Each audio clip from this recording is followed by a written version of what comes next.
اور ان کو موئے مبارک عطا کیے اور فرمایا. اب انہوں نے کیا فرمایا اس کے پہلے میں آپ تمہید تھوڑا سا باندھنا چاہتی ہوں. دیکھیں بال، اب ہم عام انسان ہیں نا، ہمارے لیے بال کیا اہمیت رکھتی ہے؟ یعنی انسان جب بال جھاڑتا ہے تو کیا ہوتا ہے؟ بال جو گرتے کیا کرتے ہیں؟ اس کو ہم پھینک دیتے ہیں نا، اس کو گندگی ہم سمجھتے ہیں. گھر میں اگر ہم صفائی کرتے ہیں سب سے زیادہ خواتین کے بال ہی ملتے ہیں. واش روم کو صاف کرو سب سے زیادہ بال ہی نظر آتے ہیں. تو لیکن ہمارے لیے ایک غلیظ چیز ہے، گندی چیز ہے. اگر جسم سے ٹوٹ گیا، جسم سے نکل گیا تو وہ غلاظت میں شامل ہو گیا. ہاں، سر کا اگر حصہ ہے تو خوبصورتی میں شامل ہو جاتا ہے. تو ایک انسان، ایک عام انسان کے لیے بال پھینک دینے والی چیز ہے. تو جو لوگ نوز باللہ اس طرح کے الفاظ ادا کرتے ہیں نبی پاک صلی اللہ علیہ وآلہ وسلم کے حوالے سے، تو ہم جب ان کے بال مبارک کی بات کر رہے ہیں تو وہ خود کیا عمل کر رہے ہیں. دیکھیں یہ رسول اللہ صلی اللہ علیہ وآلہ وسلم خود کیا کہنے لگے ہیں. ایک تو ہم کہہ سکتے ہیں نا جی، تو سارے ہمارے اعمال ختم ہو جاتے ہیں. قرآن میں اللہ نے فرمایا ہے کہ اگر آپ نے نبی پر بھی شامل ہے، جب حدیث بیان ہو رہی ہو، چاہے وہ ٹی وی پر ہو یا کہیں بیان میں ہو رہا ہو، اس حدیث کے اوپر اگر آپ نے اپنے آواز کو بلند کر دیا، اس کا مطلب یہی ہوا کہ آپ نے نبی پاک صلی اللہ علیہ وآلہ وسلم کی آواز پر اپنی آواز کو بلند کر دیا. اور وہاں پر وہی خدشہ ہوتا ہے کہ ہمارے اعمال اکارت نہ ہو جائیں. تو اللہ تعالیٰ ہمیں حدیث کو سننے اور سنانے کے آداب کو ملحوظ رکھنے کی توفیق عطا فرمائے. تو بات ہو رہی تھی صحیح مسلم شریف کی حدیث کہ حج کا موقع ہے اور نبی پاک صلی اللہ علیہ وآلہ وسلم جو اپنے بال مبارک آپ نے اتروائے، تو ایک تو ہوتا ہے نا کہ بھائی صحابہ کرام بہت زیادہ محبت کرتے تھے رسول اللہ صلی اللہ علیہ وآلہ وسلم سے. تو ہم کہہ سکتے ہیں کہ اچھا انہوں نے محبت میں، عقیدت میں کہا یا رسول اللہ ہمیں دے دیں آپ کا بال، ہمیں بہت محبت ہے آپ سے. ایک تو یہ ایک طریقہ کار یہ ہوتا ہے. لیکن یہاں پر نبی پاک صلی اللہ علیہ وآلہ وسلم نے کیا فرمایا؟ انہوں نے خود فرمایا، نبی پاک صلی اللہ علیہ وآلہ وسلم نے خود فرمایا اقسمہ بین الناس. اپنے بال اتار کر کے آپ نے ابو طلحہ رضی اللہ تعالیٰ عنہ کو عطا کیا اور کیا حکم دیا؟ اقسمہ بین الناس، اس کو تقسیم کرو انسانوں میں. تو رسول اللہ صلی اللہ علیہ وآلہ وسلم نے حکم دیا اپنے صحابی ابو طلحہ رضی اللہ تعالیٰ عنہ کو کہ میرے بال مبارک کو انسانوں میں تقسیم کرو. کیوں؟ تو یہی تو بات ہے نا. تو یہ حضور کا حکم ہے صلی اللہ علیہ وآلہ وسلم. یہ کوئی ایسی چیز نہیں کہ صحابہ لوگ کہتے ہیں کہ آپ نے بڑا غلو کر دیا، آپ نے بڑا ایگزیجریٹ کر دیا، آپ تو بس حد سے باہر آگے بڑھ گئی. تو جب حضور صلی اللہ علیہ وآلہ وسلم خود، صحیح مسلم کی حدیث ہے، خود فرما رہے ہیں کہ یہ میرے بال مبارک ہیں، تم اس کو عوام میں، انسانوں میں تقسیم کرو. اس کا کیا مطلب ہے؟ اس کا مطلب یہی ہے کہ رسول اللہ صلی اللہ علیہ وآلہ وسلم اس بات کی تعلیم دے رہے ہیں کہ صرف ان کا بتایا ہوا پیغام ہی ہمارے لیے روشنی نہیں ہے، بلکہ ان کا پورا وجود ہمارے لیے روشنی، ان کی ذات ہمارے لیے روشنی ہے. صرف ان کا پیغام نہیں، پیغام تو ہے ہی قرآن، لیکن ان کی ذات سے ہمیں نسبت جوڑنا ہے اور ان کے ذات میں ہر چیز شامل ہے، ان کا پورا جسم مبارک شامل ہے. جو لوگ نوز باللہ یہ کہتے ہیں کہ ہاں وہ آئے تھے پیغام دے کے چلے گئے، اب پیغام پر توجہ دو نا، تم پیغمبر پہ کیوں توجہ دیتے ہو؟ یہی تنقید ہوتی ہے نا ان کی کہ آپ لوگ کیوں اتنا میلاد مناتے ہو، کیوں آپ حضور کی اتنی باتیں کرتے ہو؟ بس آپ قرآن پڑھو، درس قرآن میں جاؤ، کیا ضرورت ہے میلاد میں جانے کی؟ تو میلاد کا فلسفہ ہے پیغمبر سے رشتے کو جوڑنا. جب تک پیغمبر سے رشتہ نہیں جڑے گا پیغام دل میں نہیں اتر سکتا. تو یہاں پر موئے مبارک کی زیارت کے ذریعے، موئے مبارک صلی اللہ علیہ وآلہ وسلم کی زیارت کے ذریعے یہ پیغام ہمیں ملتا ہے کہ ہمیں اپنے بچوں کو اور اپنے آپ کو نبی پاک صلی اللہ علیہ وآلہ وسلم کی ذات سے ذاتی رشتہ اختیار کرنا ہے. وہ رشتہ جو والدین کے رشتے سے کہیں زیادہ بڑھ کر ہو، جتنی محبت ہم اپنے والدین سے کرتے ہیں اس سے کہیں زیادہ محبت ہمیں رسول اللہ صلی اللہ علیہ وآلہ وسلم سے کرنی ہے. جتنی محبت اپنے ہم اولاد سے کرتے ہیں اس سے کہیں زیادہ محبت ہمیں رسول اللہ صلی اللہ علیہ وآلہ وسلم سے کرنی ہے. تو یہ کیسے حاصل ہوگا؟ ہر میلاد کے محفل میں یہی بات آتی ہے کہ یہ ہمارا یہ جو محبت کا جو درجہ ہے یہ کیسے حاصل ہو سکتا ہے. تو اس کے حصول کے لیے، اس محبت کے درجے کے حصول کے لیے یہ محافل سجتی ہے. تو رسول اللہ صلی اللہ علیہ وآلہ وسلم کا وصال تو ظاہری ہو گیا، لیکن ان کی محبت دیکھیں، ان کی شفقت دیکھیں، نہ صرف امت کے لیے بلکہ انسانیت کے لیے. ان کو پتا تھا نا کہ میں تو چلا جاؤں گا، میں تو ظاہری پردہ فرما دوں گا، لیکن میرے آنے والی جو امت وہ مجھے کیسے دیکھے گی، جو آنے والی انسانیت وہ مجھے کیسے دیکھے گی. تو آپ نے ہمارے لیے انتظام فرمایا. ہم تڑپتے ہیں نا کہ حضور صلی اللہ علیہ وآلہ وسلم کی زیارت ہو جائے خواب میں. تو یہ وہ عظیم تحفہ ہے ہمارے لیے کہ ہم اپنی جیتی جاگتی آنکھوں سے رسول اللہ صلی اللہ علیہ وآلہ وسلم کے جسم کے ایک حصے کو دیکھنے جا رہے ہیں. یہ کوئی عام بات نہیں ہے. آپ نے اپنے بال مبارک کو اسی لیے تقسیم کیا ہمیں یاد کر کے کہ ہم بھی تڑپیں گے، ہمیں بھی ایک تشنگی ہوگی، ایک احساس ہوگا، ایک تڑپ ہوگا کہ وہ میرے نبی ہیں صلی اللہ علیہ وسلم. ہم ان کو کیسے دیکھیں؟ قبر میں تو انشاءاللہ دیکھیں گے، آخرت میں بھی انشاءاللہ دیکھیں گے، لیکن یہ طویل زندگی جو بڑی کٹھن زندگی ہے، بڑی مشکلات سے بھرپور زندگی ہے، اس میں ہمیں سہارا کہاں سے ملے گا؟ رسول اللہ صلی اللہ علیہ وآلہ وسلم نے ہمارے لیے انتظام فرمایا اپنے جسم کا یہ حصہ تقسیم کر کے. اور پھر جیسے ابھی بات ہو رہی تھی کہ ہم کیسے جان لیں کہ یہ بال مبارک واقعی حقیقی طور پر بال مبارک ہے. تو جیسے ہماری عائشہ بہن نے اپنا چشم دید گواہ ہو کر بتلایا، شاہد ہو کر بتلایا کہ ان کے پاس جو بال مبارک آیا تھا بطور تحفہ اس میں سے شاخیں بھی نکلی ہیں اور وہ بال مبارک طویل بھی ہوا ہے، لمبا بھی ہوا ہے. کسی بھی چیز کے حیات ہونے کی یہی نشانی ہوتی ہے نا کہ وہ چیز بڑھتی ہے، وہ گرو کرتی ہے.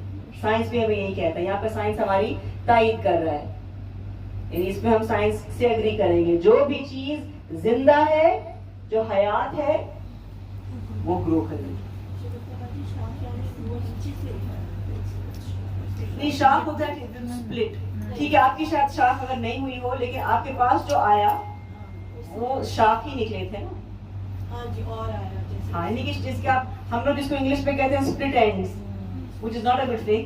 سپلٹ اینڈز جو ہو جاتے ہیں نا، ان میں بال سپلٹ کر جاتا ہے. تو یہ بال، یہ اللہ تعالیٰ نے بال کی خصلت بنائی کہ بال سپلٹ کر جاتا ہے. ہمارے لیے اچھی چیز نہیں ہے، ہمارے بال کی صحت کے لیے سپلٹ اینڈز اچھی چیز نہیں ہوتی. ہاں، جو لیکن نبی پاک صلی اللہ علیہ وآلہ وسلم کا جو بال مبارک ہے، موئے مبارک ہے، وہ جب سپلٹ کرتا ہے تو وہ پھر اور گروتھ کی طرف جاتا ہے، پھر اس کو کاٹ کر کے آگے تقسیم کیا جاتا ہے. تو رسول اللہ صلی اللہ علیہ وآلہ وسلم نے اس وقت سیدنا ابو طلحہ رضی اللہ تعالیٰ عنہ کو کچھ ہی بال تقسیم کیے تھے، کچھ چند بال تقسیم کیے تھے. اور آج پوری دنیا میں جگہ جگہ ایسے مبارک گھرانے ہیں جہاں پر رسول اللہ صلی اللہ علیہ وآلہ وسلم کے موئے مبارک موجود ہیں. وعلیکم السلام. جہاں پر موئے مبارک موجود ہوتا ہے وہ پورے سمجھے کہ معاشرے کے لیے، اس پورے محلے کے لیے تبرک ہے، اس پورے محلے کے لیے وہ سعادت ہے. اس لیے ہم ہماری عائشہ بہن کا جتنا شکر ادا کریں کہ ان کو اللہ نے ہمارے لیے وسیلہ بنایا، کہ آپ کے گھرانے کو اللہ تعالیٰ نے وسیلہ بنایا اور ہمیں آپ نے مدعو کیا اس مبارک زیارت کے لیے. تو اب ہم تھوڑا سا یہ دیکھیں گے کہ سیدنا ابو طلحہ رضی اللہ تعالیٰ عنہ کو تو رسول اللہ صلی اللہ علیہ وآلہ وسلم نے موئے مبارک تقسیم فرمایا. اب ہم دیکھیں گے کہ جو ازواج مطہرات تھیں اور دیگر صحابہ کرام تھے، انہوں نے اس موئے مبارک کے ساتھ کیا کیا. تو بخاری شریف کی حدیث ہے کہ ہماری ماں سیدہ ام سلمہ رضی اللہ تعالیٰ عنہ، ان کے پاس ایک چاندی کی ڈبیا ہوتی تھی. اس چاندی کی ڈبیا میں وہ رسول اللہ صلی اللہ علیہ وآلہ وسلم کی موئے مبارک رکھتی تھی. اور جب بھی ان کے پاس کوئی بیمار آتا تھا تو اس بیمار شخص کو کہتی تھی کہ اپنے ساتھ پیالے میں پانی لے کر آنا. پھر وہ چاندی کی ڈبیا سے ان موئے مبارک کو اس پانی میں گھولتی تھی اور پھر وہ مریض اس پانی کو پیتا تھا یا پیتی تھی اور شفایاب ہوتا تھا. تو یہ کیا پتا چلا کہ رسول اللہ صلی اللہ علیہ وآلہ وسلم نے موئے مبارک تقسیم اس لیے بھی کیا کہ ہمارا جو ایک اشتیاق ہے آپ کی زیارت کا وہ بھی پورا ہو, اور اس لیے بھی تقسیم کیا کہ ہمارے لیے باعث شفا ہو جائے. جو لوگ بیمار ہیں, جب جو موئے مبارک کے پانی کا غسل جب دیا جاتا ہے, اس کا جو پانی آتا ہے وہ تمام تر شفا ہوتی ہے اس میں, کیونکہ رسول اللہ صلی اللہ علیہ وآلہ وسلم کا پورا جسم مبارک, آپ کی پوری ذات شفا ہے, پوری ذات برکت والی. اسی لیے صحابہ کرام آپ کے لعاب دہن کس کو کہتے ہیں؟ عام زبان میں تھوک کو کہتے ہیں, لیکن صحابہ کرام آپ کے لعاب دہن کو لے کر کے اپنے چہروں پر ملتے تھے, اپنے سینے پر ملتے تھے. یہاں تو کوئی ماں بھی اپنے بچے کا تھوک چہرے پر نہیں ملے گی. کبھی ملے گی اپنے بیٹی کا تھوک چہرے پر؟ کبھی نہیں ملے گی. کبھی ملے گی؟ نہیں کری. کوئی ماں بھی اپنے بچی کا تھوک چہرے پر نہیں ملے گی, کتنی بھی محبت کرتی ہو ماں. یعنی کہ ماں کی محبت کی تو مثال ہے نا, پوری دنیا میں ماں کی محبت ایک مثال ہے, لیکن ایک ماں بھی اپنے بچے کا تھوک اپنے چہرے پر نہیں ملے گی. اس کا تھوک نکلے گا تو اس کو صاف کر دے گی, لیکن اپنے چہرے پر نہیں ملے گی. تو اسی لیے صحابہ کرام کا جو عشق تھا اس کا ہم اندازہ بھی نہیں لگا سکتے. رسول اللہ صلی اللہ علیہ وآلہ وسلم جب وضو فرمایا کرتے تھے, فقہ میں ہمارا اور آپ کا وضو کا پانی ناپاک ہوتا ہے. کیوں؟ کیونکہ جب وضو کرتے ہیں تو جسم کا جتنے گناہ ہیں وہ سب بس وضو کے پانی سے دھلتے ہیں. تو وہ پانی جو وضو کا نکلتا ہے وہ پھر دوبارہ استعمال شدہ نہیں ہوتا, وہ ناپاک سمجھا جاتا ہے. جب ہم چہرہ دھوتے ہیں تو چہرے کے گناہوں سے دھل جاتے ہیں, آنکھوں کے گناہ دھل جاتے ہیں, زبان جب کلی کرتے ہیں زبان کے گناہ دھل جاتے ہیں. اسی لیے باوضو رہنا اتنا اہم ہے. اس لیے نماز کے پہلے, ہر نماز کے پہلے کوشش کرنا چاہیے کہ بندہ دوبارہ سے ہی وضو کر لے, کیونکہ وضو صرف نماز کے لیے نہیں بلکہ اپنے گناہوں کو دھونے کا بھی ایک ذریعہ ہے. لیکن رسول اللہ صلی اللہ علیہ وآلہ وسلم جب وضو فرمایا کرتے تھے تو صحابہ کرام کیا کرتے تھے؟ دوڑتے تھے اس وضو کے پانی کو اپنے پاس حاصل کرنے کے, حتیٰ کہ یہاں تک محسوس ہوتا تھا کہ آپس میں وہ جھگڑ جائیں گے کہ نہیں یہ وضو کا پانی مجھے چاہیے. تو رسول اللہ صلی اللہ علیہ وآلہ وسلم کا مقام صحابہ کرام سے بہتر کون جان سکتا ہے؟ تو انہی کے اعمال کو ہمیں فالو کرنا ہے.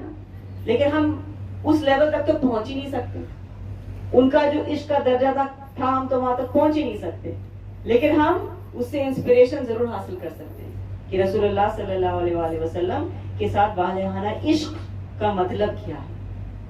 تو یہ جو موئے مبارک انشاءاللہ تعالی ہم گنہگار آنکھوں سے دیکھیں گے تو سب یہ دعا کریں گے کہ اللہ اس زیارت کے صدقے تو ہمارے گناہوں کو معاف کر دے, ہماری گنہگار آنکھوں کو تو پاکیزہ کر دے, ہمارے گنہگار دل کو تو پاکیزہ کر دے, ہمارے تمام گناہوں کی جو عادت ہے وہ ہم سے چھڑا دے, ہمیں گناہوں سے کراہیت محسوس ہو.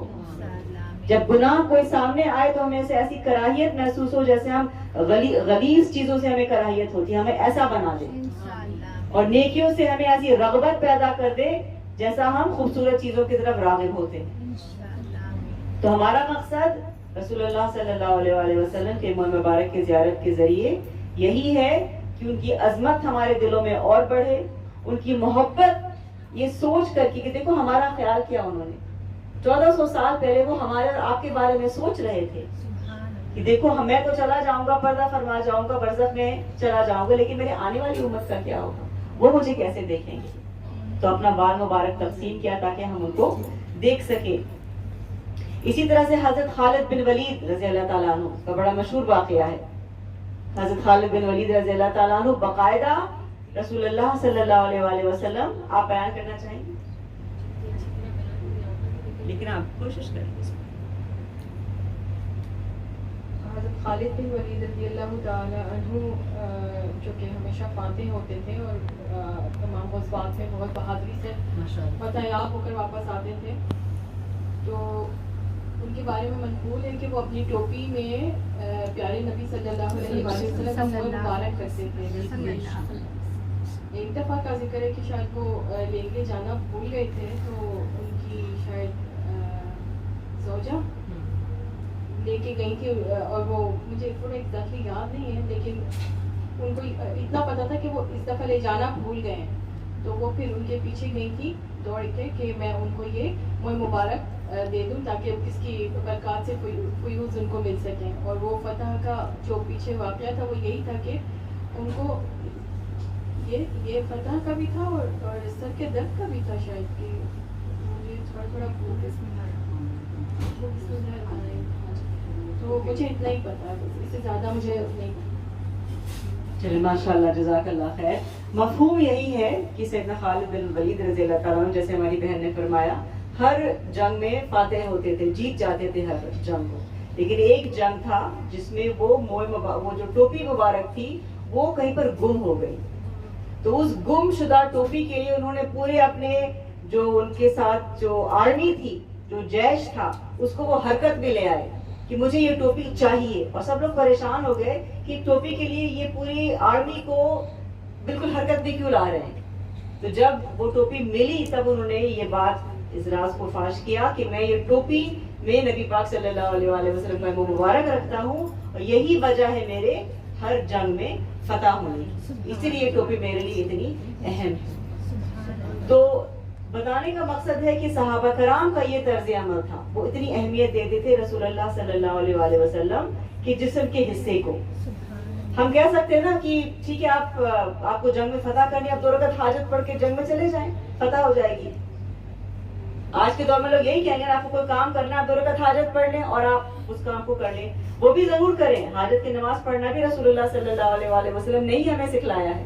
لیکن یہ جو تبرکات ہوتے ہیں اس کی بھی بہت بڑی اہمیت ہے ہمارے دین میں, بہت بڑی جگہ ہے. یہ تبرکات کو سامنے رکھ کر اور تبرکات کے وسیلے سے دعا مانگنا یہ ہمارے دین کا حصہ ہے. تو اس کے حوالے سے حدیث مبارک بھی آپ کو مزید سنانا چاہوں گی, اور یہ حدیث کیونکہ نبی پاک صلی اللہ علیہ وآلہ وسلم کا جو جسم مبارک کی جو تفصیلات ہیں یہ آتا ہے شمائل میں. ہماری ماشاءاللہ نیل میں نے بہت خوبصورت تقریر کی تھی ابھی ہماری میلاد کانفرنس میں, شمائل مصطفیٰ صلی اللہ علیہ وآلہ وسلم کے حوالے سے. شمائل کا مطلب ہوتا ہے کہ آپ کے جسم مبارک کے مختلف حصوں کا ذکر کرنا, کیونکہ رسول اللہ صلی اللہ علیہ وآلہ وسلم کے جسم کا ہر حصہ بہت خوبصورت ہے, حسین ہے. اور یہ بھی سوچنے والی بات ہے نا کہ رسول اللہ صلی اللہ علیہ وآلہ وسلم کے جسم کے حصے کی تفصیل, آپ کی اداؤں کی تفصیل, اس طرح کی تفاصیل آپ کو دنیا میں کسی شخص کی نہیں ملیں گی.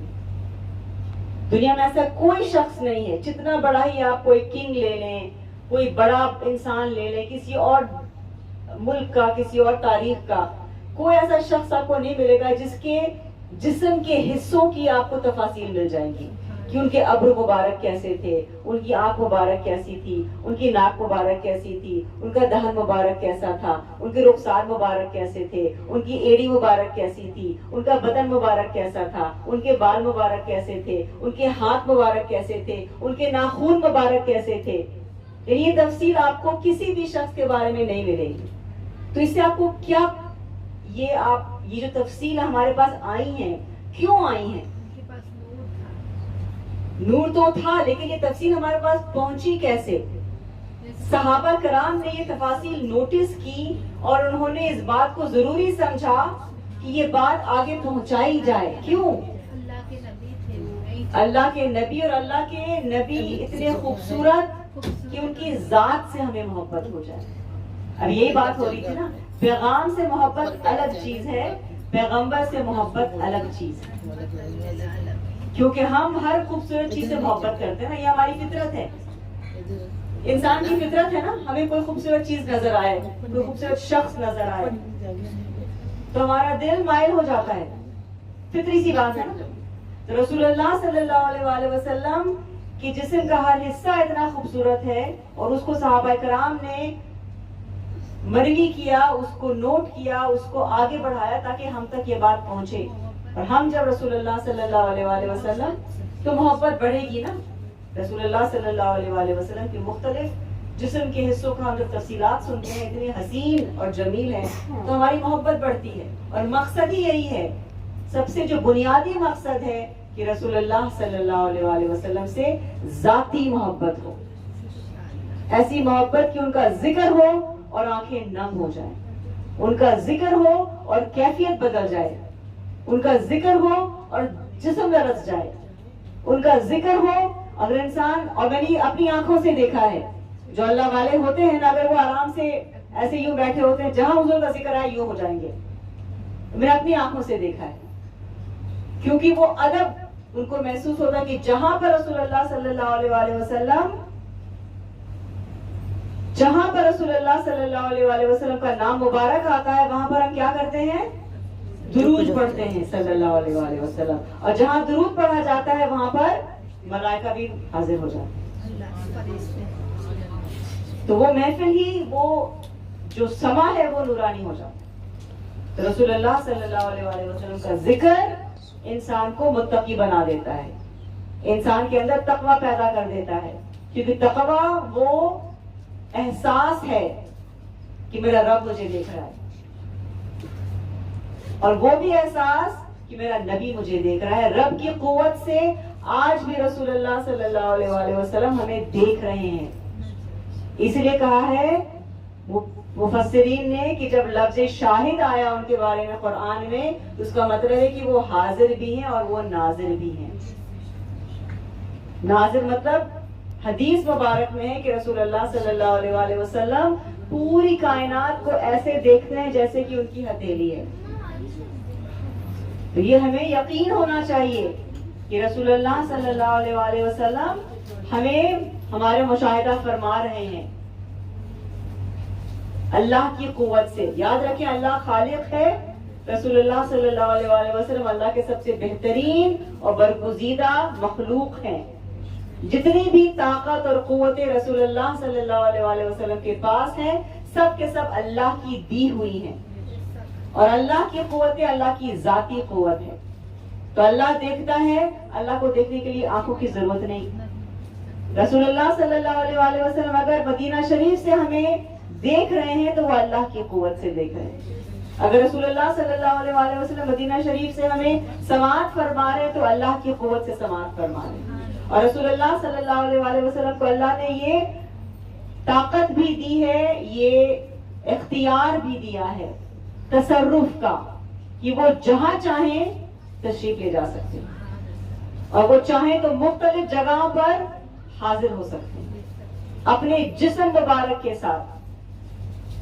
کیونکہ ابھی ہم نے کانفرنس میں یہ بات پڑھی تھی کہ ملائکہ کے جو جسم ہوتے ہیں وہ انسانوں کی روحوں سے زیادہ لطیف ہوتے ہیں. لطیف کہتے ہیں وہ چیز جو بہت ہی لائٹ ہو. تو اسی لیے انبیاء کرام علیہ السلام اپنے چاہے تو صرف روحانی سیر کریں, چاہے تو جسمانی سیر کریں اپنے پردہ فرمانے کے بعد بھی. یہ انبیاء کرام کو اللہ نے تصرف دیا ہے. تو اسی لیے ہم جب سلام پڑھتے ہیں, ایک اور میں غلط فہمی دور کرتی چلوں, آج کے دور میں بہت سے عجیب و غریب سوشل میڈیا کے پوسٹ آتے رہتے ہیں اور لوگ فضول سی باتیں کر رہے ہوتے ہیں کہ لوگ کہتے ہیں کہ اچھا آپ تو سلام پڑھتی ہیں تو آپ کیا سمجھتی کہ رسول اللہ صلی اللہ علیہ وآلہ وسلم تشریف لے آئیں گے. تو ہم کہتے ہیں تو یہی تو ہماری حسرت ہے, یہ ہماری حسرت ہے, یہ ہماری امید ہے. لیکن ہم وقت سے نہیں کہہ سکتے, گارنٹی نہیں کر سکتے کہ ہاں رسول اللہ صلی اللہ علیہ وآلہ وسلم تشریف لے ہی آئیں گے, کیونکہ ان کے تشریف لانے کی کچھ شرائط ہیں. اگر ہماری محفل میں وہ آداب ہم نے اس کا خیال نہیں رکھا, اگر ہماری بہنوں نے آداب کا خیال نہیں رکھا, اور آداب میں ظاہری آداب بھی ہوتے ہیں, باطنی آداب بھی ہوتے ہیں. ظاہری آداب میں جیسے میں نے عرض کیا سطر بالکل ڈھکا ہونا چاہیے, اور باطنی آداب میں قلب بالکل دنیا سے خالی ہونا چاہیے, اور قلب میں ایک تڑپ ہونی چاہیے, ایک تشنگی ہونی چاہیے, ایک چاہت ہونی چاہیے. تو جب وہ تڑپ میرے رسول صلی اللہ علیہ وآلہ وسلم محسوس کرتے ہیں اپنے امتی کا تو وہ یقیناً پھر حاضر ہوتے ہیں. تو رسول اللہ صلی اللہ علیہ وآلہ وسلم تشریف لے آئیں, یہ ہماری سعادت ہے اور ان کا اختیار ہے. وہ جہاں چاہیں جب چاہیں جیسے چاہیں تشریف لے جاتے ہیں. تو موئے مبارک صلی اللہ علیہ وآلہ وسلم کی محفلیں بہت خاص ہوتی ہیں کیونکہ یہاں پر کیونکہ رسول اللہ صلی اللہ علیہ وآلہ وسلم کا جسم کا ایک حصہ موجود ہے تو خود فرشتوں کا نزول ہوتا رہتا ہے, خود فرشتے درود پڑھ رہے ہوتے ہیں. ابھی انشاءاللہ جب یہ ہم زیارت کریں گے تو ہم درود پڑھے نہ پڑھے فرشتوں کا نزول شروع ہو جاتا ہے اور فرشتے درود پڑھ رہے ہوتے ہیں. تو پھر ایسی محافل میں بہت زیادہ امکانات بڑھ جاتے ہیں. لیکن شرط یہی ہے کہ ہم تمام آداب کا خیال رکھیں. جہاں یاد رکھیں جہاں دنیا داری کی طرف ہمارا ذہن پلٹا نا محفل میں روحانیت ختم ہو جاتی ہے. جہاں دنیا داری کے الفاظ نکلے, دنیا داری کی طرف ذہن پلٹا, محفل کی روحانیت پہ کمی آ جاتی ہے اور ختم بھی ہو جاتا ہے. اس لیے یکسوئی کے ساتھ ہر انسان ہر بہن کا دل صرف اور صرف اللہ رسول کی طرف متوجہ ہو. اور باقاعدہ بزرگوں نے فرمایا ہے کہ ہم جب رسول اللہ صلی اللہ علیہ وآلہ وسلم کا تصور کریں تو اپنے وجود کو ان کی طرف متوجہ کریں. تو جیسے کہ ہمارا قلب ایک کاسا ہے, ایک پاٹ ہے, ایک ویسل ہے اور وہ خالی ہے, اور اپنے آپ کو اس کاسے کو رسول اللہ صلی اللہ علیہ وآلہ وسلم کی طرف متوجہ کرتے ہیں اور رسول اللہ صلی اللہ علیہ وآلہ وسلم سے التجا کرتے ہیں کہ یا رسول اللہ آپ کے در سے ساری نعمتیں بڑھتی ہیں, تو اس کاسے, اس خالی کاسے میں رسول اللہ تعالیٰ کی معرفت عطا کر دیجیے, اپنا والہانہ عشق عطا کر دیجیے, اللہ کی رضا عطا کر دیجیے.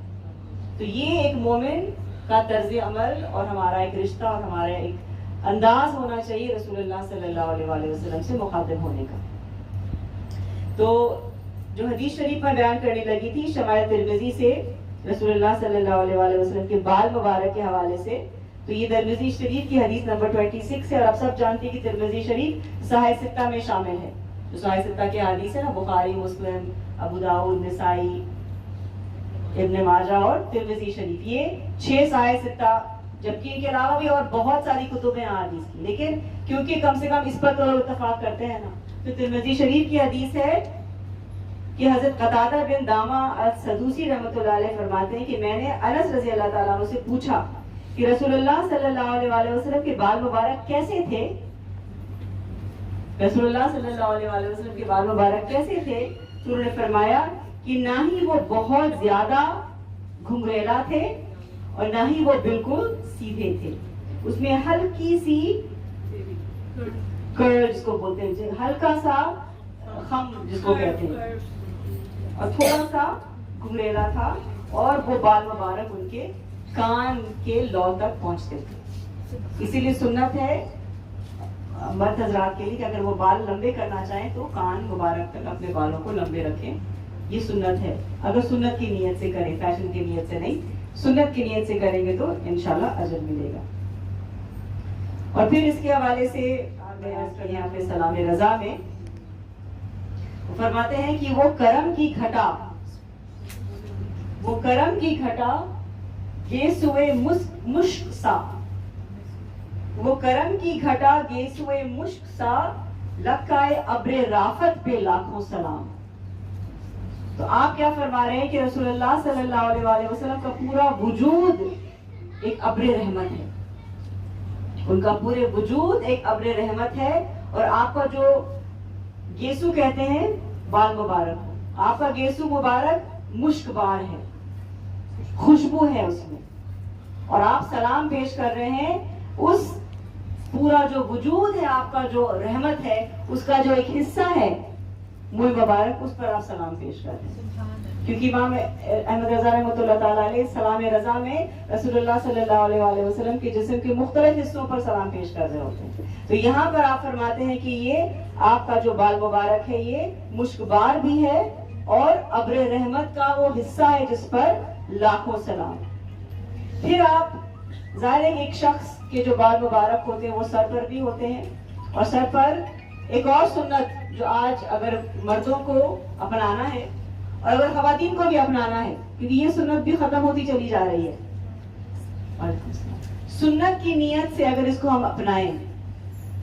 آپ نے دیکھا ہوگا ہماری پرانے زمانے کی خواتین جب ہم بال بناتے تھے تو کیا کرتے تھے, بیچ میں سے مانگ نکالتے تھے, یہ پرانے زمانے میں بہت کامن سا طریقہ تھا بال بنانے کا، بیچ سے مانگ اور 2 چوٹیاں جو خواتین ہوتی تھی، اور مرد حضرات بھی بیچ سے مانگ. تو بیچ سے مانگ کرنا یا سر میں مانگ نکالنا یہ سنت نبوی صلی اللہ علیہ وآلہ وسلم. اور آج کے دور میں اس کو لوگ بڑا سمجھتے ہیں کہ یہ پرانی چیزیں ہیں، وہ فیشن میں یوں اور یوں کر رہے ہوتے ہیں اپنے بالوں کو، مانگ کا تو کوئی نظر نہیں آتا. اب تو مانگ کا سلسلہ ہی ختم ہو گیا ہے. تو اگر آپ سنت کو روایت کرنا چاہتے تھے، ایک اور خوبصورت سنت روایت کریں اپنی زندگی میں، وہ ہے بال میں مانگ نکالنا، کیونکہ یہ رسول اللہ صلی اللہ علیہ وآلہ وسلم کی سنت مبارک ہے. تو میں عرض کر رہی تھی کہ تمام سنتوں میں ایک اور سنت ہے جس کو ہم حیاتی دے سکتے ہیں، وہ ہے بال میں مانگ نکالنا، کیونکہ رسول اللہ صلی اللہ علیہ وآلہ وسلم فرمایا کرتے تھے. تو اس کے حوالے سے اعلیٰ حضرت کیا فرماتے ہیں، کیونکہ آپ صلی اللہ علیہ وآلہ وسلم کے بال مبارک انتہائی سیاہ تھے، انتہائی سیاہ، اور آپ کے جب آپ کی عمر دراز بھی ہوئی پھر بھی بہت کم بال مبارک آپ کے سفید ہوئے، جیسے کہ ہماری بہن نے بھی اس دن بتایا تھا. کچھ احادیث میں آتا ہے کہ کل 20 بال مبارک تھے جو سفید ہو گئے تھے. تو آپ کے بال انتہائی سیاہ تھے، اور جب آپ مانگ نکالتے تھے تو آپ کا جسم مبارک انتہائی روشن ہے، نورانی ہے. تو آپ کیا فرماتے ہیں، کس طرح سے اس کی تشبیہ فرماتے ہیں کہ لیلۃ القدر میں مطلع الفجر حق. اب لیلۃ القدر کی جو رات ہے اس میں مطلع الفجر، فجر کہتے ہیں، اور جب فجر ہوتی ہے نا تو فجر کی 2 قسمیں ہوتی ہیں، ایک کہلاتی ہے فجر کاذب، ایک کہلاتی ہے فجر صادق. جو فجر کاذب ہوتی ہے وہ ورٹیکل ہوتی ہے اور وہ ایکچولی فجر نہیں ہوتی. جو فجر صادق ہے وہ ہاریزونٹل ہوتی ہے، جس کو بولتے ہیں پاؤں پھٹنا. تو ایک کالی رات ہو اور اس میں اب فجر میں ہلکی سی روشنی شروع ہو رہی ہے، تو ایک سیاہ رات ہے اور اس میں ہلکی سی روشنی. تو یہی تشبیہ دے رہے ہیں امام احمد رضا رحمۃ اللہ تعالیٰ علیہ کہ رسول اللہ صلی اللہ علیہ وآلہ وسلم کے بال مبارک میں جو مانگ نکلتی تھی وہ بالکل اس فجر صادق کی طرح تھی.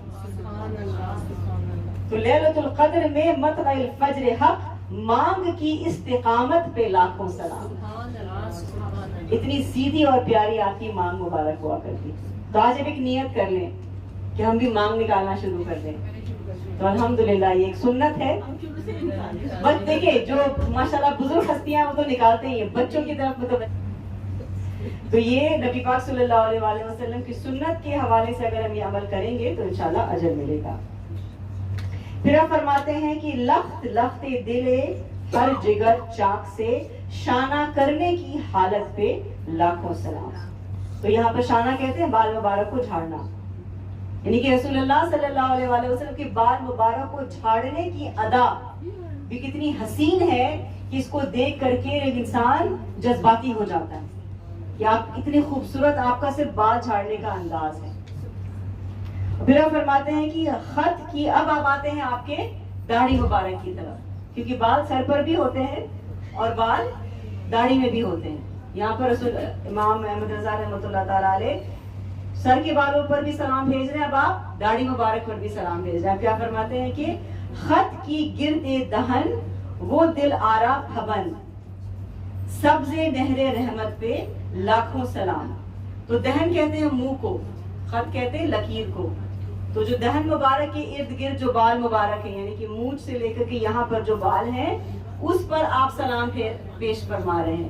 کیا کہہ رہے ہیں کہ سبز نہر رحمت پہ لاکھوں سلام، کہ وہ جو بال ایک خط بنا رہا ہے، ایک لائن بنا رہا ہے، اس پر بھی آپ سلام بھیج رہے ہیں. اب اگلا شعر، یہ یعنی میرے دل کا یہ سب سے بہترین، دل کو چھو جانے والا شعر آپ فرماتے ہیں، اور اس پہ اعلیٰ حضرت کے حوالے سے ماشاءاللہ ہماری سعدیہ بہن بہت خوبصورت تفسیر کرتی ہے اعلیٰ حضرت کے کلام کا. تو اعلیٰ حضرت کے کلام کو ہم جب سنتے ہیں تو ایسا محسوس ہوتا ہے کہ ان الفاظ آ کر کے آپ کے بارگاہ میں حاضری دے رہے ہیں، یعنی ان کو الفاظ چننے کی ضرورت نہیں ہوتی، الفاظ خود آتے ہیں کہ آؤ مجھے استعمال کر لو. کیا فرماتے ہیں کہ ریش خوش معتدل، ریش خوش معتدل مرہم ریش دل. ریش کہتے ہیں داڑھی کو، ریش کہتے ہیں داڑھی کو، ریش کہتے ہیں تکلیف کو. تو کیا فرماتے ہیں کہ ریش خوش معتدل، یعنی کہ خوش خوبصورت داڑھی معتدل. اب دیکھیں یہاں پر بہت ایک اہم بات ہے. آج کے حضرات ماشاءاللہ سب رکھتے ہیں داڑھی، اچھی بات ہے، لیکن یہاں پر کیا تلقین ہو رہی ہے؟ داڑھی بھی آپ رکھیں نا تو ایسا رکھیں کہ اس میں خوبصورتی ہو، یعنی ایک بال یہاں نکل رہا ہے ایک بال یہاں نکل رہا ہے. اکثر ہم دیکھتے ہیں مردوں کو بالکل چھوڑ دیتے ہیں اپنی داڑھی کو. چھوڑنے کا حکم نہیں ہے، داڑھی کو بھی خوبصورتی سے اس کو گروم کرنا چاہیے. تو آپ کیا فرما رہے ہیں؟ اور معتدل داڑھی رکھیں، ایسے رکھیں کہ چہرے کو دیکھ کر کے کشش محسوس ہو. یہ نہیں کہ مردوں کے چہرے کو دیکھ کر کے آپ کو خوف آ جائے کہ اللہ اس نے اتنے بال ایسے گرو کر لیے ہیں. یہ بدنصیبی سے لوگ سمجھتے ہیں کہ ہم نے سنت اختیار کر لیا، لیکن سنت میں ہمیشہ خوبصورتی ہوتی، چاہے وہ سر کے بال ہو یا داڑھی کے بال ہو. تو فرماتے ہیں کہ ریش خوش معتدل، یعنی خوبصورت داڑھی بہت ہی معتدل انداز میں. وہ کیا ہے؟ یہ داڑھی کیا کر رہے ہیں ہمارے لیے؟ یہ مرہم ریش دل، یعنی دل میں جو تکلیف ہے اس کا یہ مرہم ہے. رسول اللہ صلی اللہ علیہ وسلم کی داڑھی مبارک کو صرف دیکھ کر اس کی خوبصورتی ایک غمگین دل کے لیے مرہم ہے. پھر آپ فرماتے ہیں کہ حالائے ماہ ندرت پہ لاکھوں سلام. ماہ کہتے ہیں چاند کو، اور آپ کو اور اکثر جو بزرگان دین ہے وہ آپ کے چہرے مبارک کو چاند سے تشبیہ دیتے ہیں، اور جو چاند کے ارد گرد وہ جو ہیلو نہیں بن جاتا تو اس پر رسول اللہ صلی اللہ علیہ وسلم کے چہرے مبارک پر لاکھوں سلام. اور پھر آخر میں آپ فرماتے ہیں کہ الغرض ان کے ہر منہ پر لاکھوں سلام. منہ کہتے ہیں گیسو کو، بال کو، ان کے ہر بال مبارک پہ لاکھوں سلام، ان کی ہر خو کی خصلت پہ لاکھوں سلام. یعنی کہ ان کی ہر خصلت پہ، ان کے ہر انداز پہ، ان کے ہر اخلاق پر لاکھوں سلام. تو اللہ تعالیٰ اعلیٰ حضرت کی درجات بلند فرمائے، جنہوں نے ہمیں رسول اللہ صلی اللہ علیہ وسلم سے عشق کی ایک انداز سکھلایا. اور انشاءاللہ تعالیٰ ہم جب زیارت کریں گے تو اللہ تعالیٰ ہمیں اس کا بادب حق ادا کرنے کی توفیق عطا فرمائے. اور زیارت کے آداب میں یہی ہے کہ باوضو ہونا ضروری ہے. اگر کوئی خواتین حیض سے ہیں تو آپ سامنے نہیں آئیں، آپ پیچھے سے سلام پیش کر لیں. صرف وہی خواتین سامنے آ سکتی ہیں جو باوضو ہوں، اور بالکل سطر کا خیال کر کے سامنے آئیں. اور جب منہ مبارک کی طرف ہم متوجہ ہوں تو محسوس کریں کہ رسول اللہ صلی اللہ علیہ وسلم ہمارے سامنے جلوہ افروز ہے، کیونکہ یہ آپ کے جسم کا حصہ ہے، آپ کے جسم کا ایک ٹکڑا ہے جو آپ نے